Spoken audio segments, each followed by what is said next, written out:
Well, let's get the show started with something I'm looking forward to as well.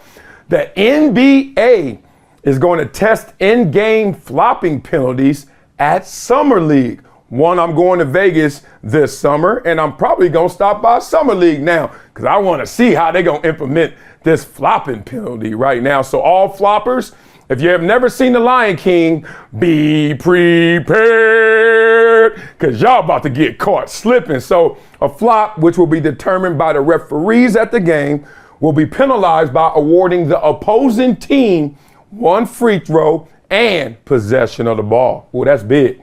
The player who commits the flop will be assessed an unsportsmanlike technical foul, which won't count toward personal fouls or lead to an ejection.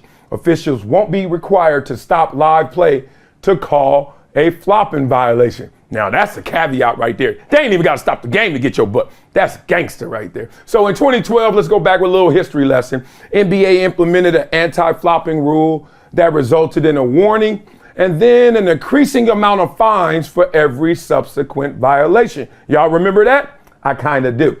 However, there was no in-game penalty, and the rule has rarely been enforced since its implementation a decade ago.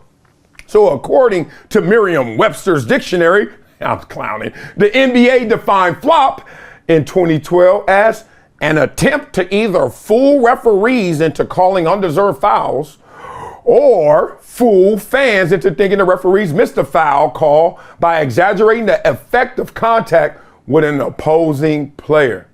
That's amazing that they actually put that in there in the definition, trying to fool fans. Like, I don't think that's like the way you're supposed to have a pure definition of something, trying to fool the fans. All right, so the NBA's Board of Governors will meet later this month to vote on any rule changes for the upcoming 2023-2024 season. All right, let's just start right here. Do y'all think this is a good proposal idea for the game? And will it reduce flopping in the NBA? To me, I love it. Why?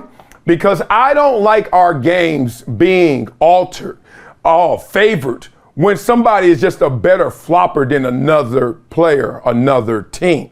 Like a game that's highly contested, right? Going back and forth. The best actor is going to be the determining factor in them winning that game, not the best team or the best players.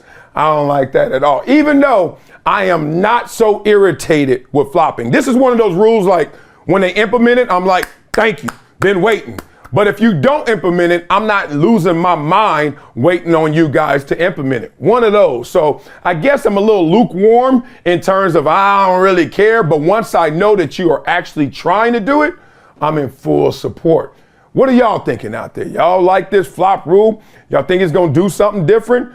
Or do you think the implementation is going to be, whatever. Y'all tried it in 2012. It didn't work then. It ain't going to work now. Or do y'all even give a damn about flopping? Let's have some fun in those comments.